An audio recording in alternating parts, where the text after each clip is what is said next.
The late District Attorney Richard Brown's legacy is one of a hard-charging, tough-on-crime prosecutor. Queens is the most punitive borough. The District Attorney's Office sends more offenders to jail on misdemeanor cases than any other district attorney in the entire city. Would you continue that stance, or would you change it? If so, how? Marsha, I'm running to be the cleanest break, the most radical change from the current District Attorney's Office as possible. As you know, in the council, I chair the committee that oversees the District Attorney's offices. So when you describe the Queens DA's office as the most punitive, I know that that's true. We are the only office that doesn't have a conviction integrity review unit. We're the only office that forces people to plead guilty before they can participate in a drug treatment program. We're the only office on and on and on and on. And so, with all due respect to the late Judge Brown, who I considered a friend and knew for the entire 28 years that he was sitting in the big chair, we need to really radically transform the way criminal justice is done. So how will you do it differently?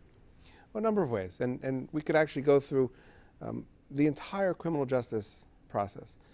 But fundamentally, we are going to break what has been called the new Jim Crow, the over-policing and mass incarceration of communities of color, where, as you observed, we send more people to Rikers Island for misdemeanors than any other borough. Almost all of them are Black and Latino. We give thousands, if not tens of thousands of Black and Latino young people a year criminal records for the rest of their lives that make it hard to get housing, to get education, to get employment, in some cases even to vote, for low-level offenses, most of which shouldn't be in the criminal justice system at all. We're not going to prosecute people for these low-level offenses that should be dealt with in other ways. I'm not going to ask for cash bail in any circumstance, so that nobody's sitting on Rikers Island because one of my assistants asked for cash bail. Yeah, but what about in case of a murderer or, you know, a particularly heinous assault? No cash bail? No, no one should be sitting on Rikers Island because they don't have the money to bail themselves out. Even a murderer? People who commit very serious crimes, who are a potential for flight risk because of the seriousness of the crime that they've committed, they can and currently are remanded to custody on Rikers Island, awaiting their trial. Would you support that? I do support that. But nobody should be sitting on Rikers Island only because they don't have the money to bail themselves out. And right now, there are thousands of people sitting on Rikers Island only because they're poor. And that's wrong, and we will not ask for cash bail in any circumstance. So what's your position on the so-called broken windows offenses? I am a strong and vocal opponent of the criminalization of broken windows offenses. Look, as a council member, as a husband and a father of 3 kids, I care very much about quality of life in my community. We do not, however, need to run people through the criminal justice system because they litter, or because they're riding their bike on a sidewalk, or because they jump a turnstile. We have criminalized hundreds of thousands of people in New York City in the interest of this broken windows policing strategy, which has demonstrated, and I've written about extensively, does not keep us any safer, but does, however, ruin people's lives with criminal records. So would you deal with them at all, or will you just ignore it? No, we're certainly not going to ignore it. I mean, as you know from covering the work that I do in the council, I've been one of the most outspoken advocates for no longer criminalizing fare evasion. Kids who jump a turnstile on their way to school or some after-school program should not get arrested and charged with a misdemeanor. But they can get a civil fine, just like if I go through a toll with my car or I don't feed the meter on the street. No one's coming to arrest me, but I get a ticket. There's a way to hold people accountable to ensure that our quality of life is maintained without running people through the criminal justice system. Almost all of them, invariably, are Black or Latino. So the use of recreational marijuana is still a crime in the state of New York. Are there any marijuana prosecutions that you would undertake? No, we're not going to prosecute people for possession or smoking marijuana for recreational use. It's long past time that the legislature legalized marijuana. But as you know, through the work that I've done in the City Council, we have exposed the racial disparities in policing and prosecuting marijuana use in New York City. We forced the mayor to actually adopt a new marijuana policing strategy. Marijuana arrests and prosecutions in the city are down tremendously as a result of our work, but the racial disparities still exist. But what about the sale near a school or the sale to a minor? Those are not things that should be in the criminal justice system. For example, I don't think people should be necessarily selling alcohol next to a school. I don't think people should be walking by a school while they're smoking a cigarette. We don't criminalize those people. We don't give them criminal records. There are other ways of enforcing and protecting our quality of life than using the criminal justice system. The essence of my campaign is the overuse of the criminal justice system to deal with social issues that we don't want to confront as a society, whether it's addiction, mental illness, or poverty. When I say that I represent a clean break from the way the Queens District Attorney's Office runs today, that is half of it. Hopefully we'll get to the other half.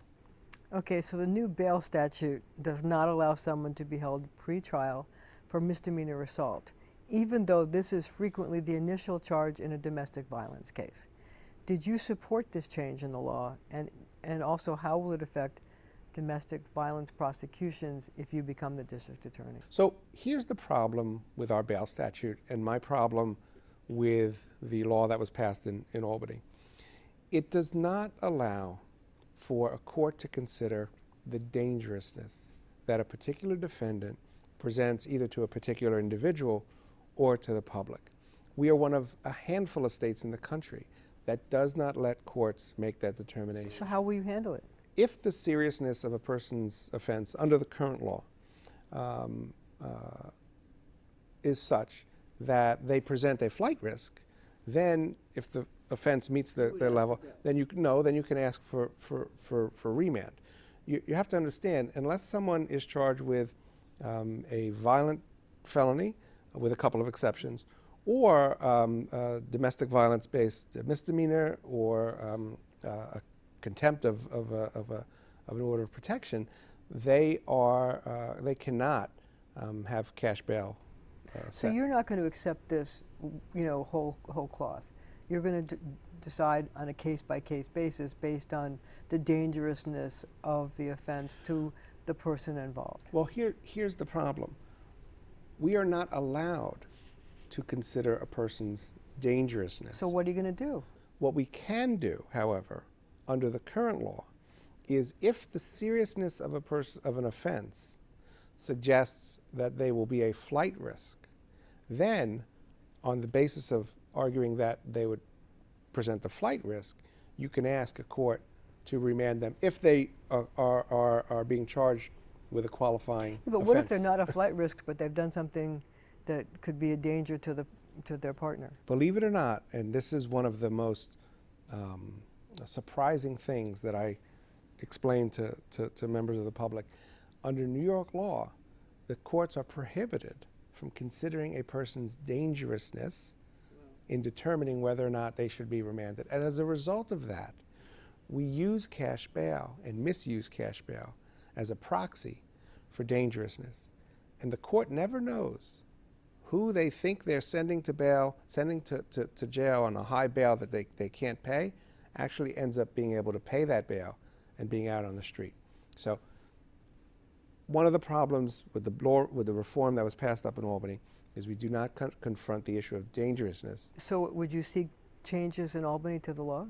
So one of the responsibilities of a district attorney, in my view, and I say this as someone who's in the council and previously served in the state assembly, is to be an advocate for legislative reform, to go up to Albany, to know how to advocate and lobby with elected officials up in Albany, with elected officials in City Hall, with elected officials in Congress where necessary, to propose changes to the law that will enable us to make our criminal justice system fairer and to keep the public safe. And it's an important responsibility of the district attorney. So the next question, should sex workers be prosecuted, and what about people who own buildings where this is happening? Yeah. We have a very serious sex trafficking problem in Queens. Yes.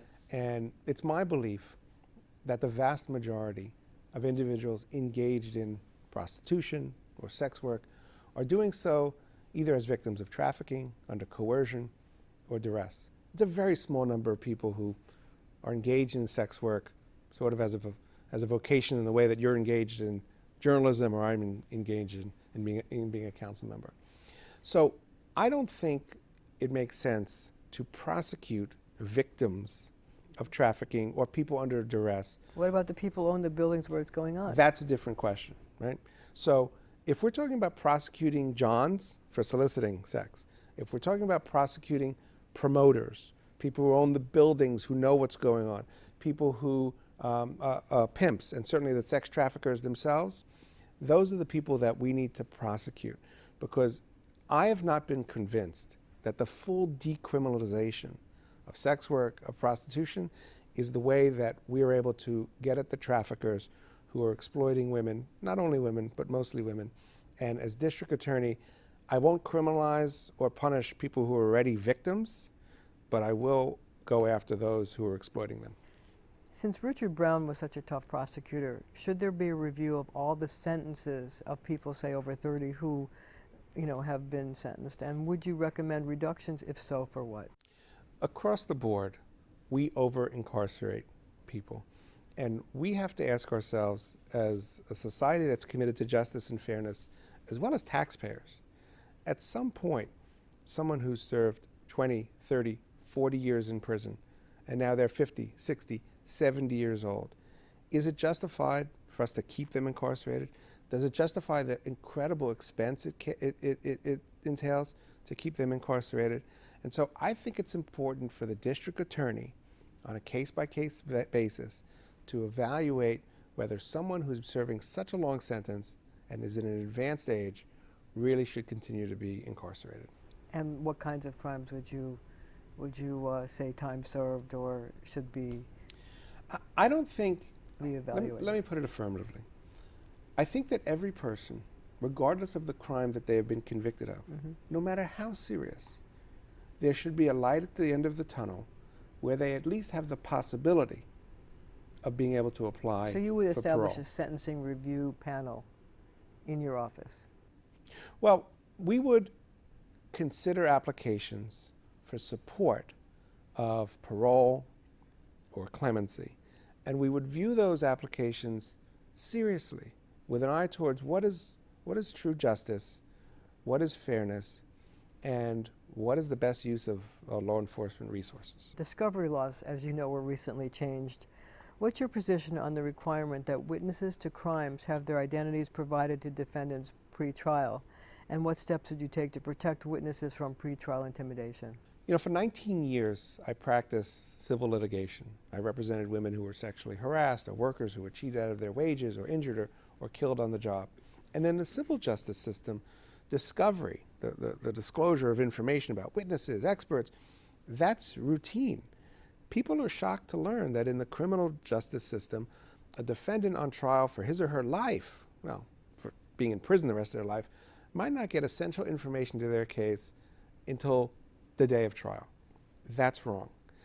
In order for a person to be able to prepare a defense, to evaluate whether or not they should accept a plea, and also, very importantly, for us to prevent wrongful convictions, it's very important that critical information, including the identity of witnesses who a person has a constitutional right to confront in court, be made available to defendants. Now, there is within the law. Pre-trial intimidation, though, what do you do about that?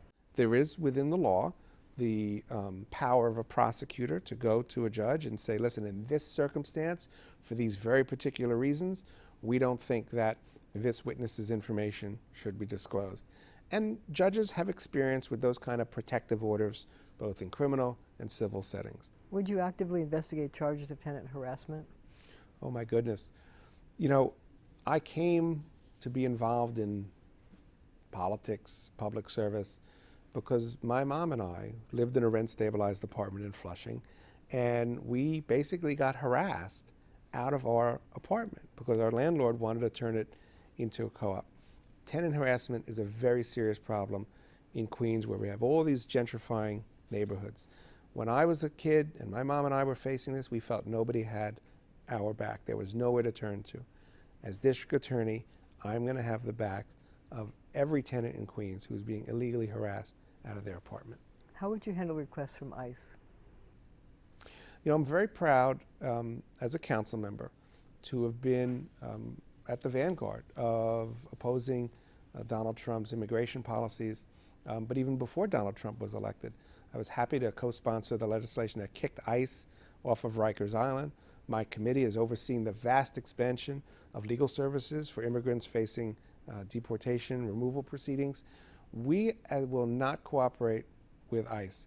I understand that a functioning judicial system, that public safety requires that people whose immigration status is uncertain feel comfortable coming to court as victims, as witnesses, and as defendants. And we need to keep ICE as far away from our courtrooms and as far away from our legal system here in New York and Queens as possible, because their presence and their activities are very disruptive. So, do you think that Rikers Island should be closed? I'm very proud that I stood alongside former Chief Judge Jonathan Lippman and 3 other district attorneys when the announcement was made that we were going to try to close Rikers Island. Rikers Island is a violent, dystopian nightmare that no mayor has been able to fix. It needs to be closed for the safety of the correction officers, the civilian staff, and the inmates. And it will also accelerate the process that I've been a part of decarcerating and depopulating our criminal justice system. So where do you put them? You put the jails in the boroughs where they belong. And in Queens, I'm proud to say that I have the courage to say that we should put the jail in Kew Gardens, where there has been a jail. All 27, 28 stories of it? Well, the size of the jail, like any land use deal, is subject to negotiation, right? And I know that the local council member there is negotiating to reduce the size of the jail, but there was a jail in Kew Gardens. It was called the Queens House of Detention. It's still sitting there. Yeah, but it's a short little building. It's not a big, tall, Marsha, skyscraper, which is what people object to. Well, that's part of what people object to, but it's not really what people object to. I've been a council member for 5.5 years. Before that, I was an assembly member for 6 years. I served on my community board for 16 years. People object to having a jail in their community. That's the issue. But in this circumstance, we're talking about building a jail where there was a jail, next to the courthouse, next to Borough Hall. This jail isn't going in anyone's community. And I believe that the people awaiting trial on Rikers Island, most of them have not been convicted of anything, and most of whom today are there because they don't have the money to bail themselves out. I believe they have a right to be close to their families, close to their lawyers, and close to the courthouse, so they don't have to get up at 4 in the morning every day to make a 9:30 court appearance. This is what justice requires, and this is what is required if we want to stop wasting tens of millions of dollars a year having people on Rikers Island. But is the plan fair given the fact that there's none being built in Staten Island? Well, and a women's house of detention in Queens as well, so Queens gets 2. Well, there won't be 2 separate jails in Queens. But it'll be 2 separate, it'll be all in one building. All in one place. No, it's not fair that Staten Island didn't get a jail. I think every borough should have a jail so that the inmates, for the most part, from that borough are housed in that borough. Now, as you know from covering me all these years, I'm not shy about calling out our mayor when he lacks courage or wisdom. I think it was a mistake on his part, a political calculation to not put a jail in Staten Island, but I can't control that. Well, what about putting all the women in one jail in Queens? So that goes against your belief that people should be staying in the community where they live, because women from all 5 boroughs will be in Queens. Yeah, it's not a perfect solution, right? We're trying to make the current situation that exists in Rikers Island vastly better. And our hope and expectation is that the population of women in our jail system will be so dramatically reduced through all the other reforms that not just that I'm talking about, but that we've enacted in the City Council. I mean, we've reduced the population of Rikers Island already significantly, that it will probably make more sense to have the small number of women who remain in the jail system in one place. Borough-based jails are a vast improvement from housing everyone on Rikers Island with all the violence and mayhem that's there.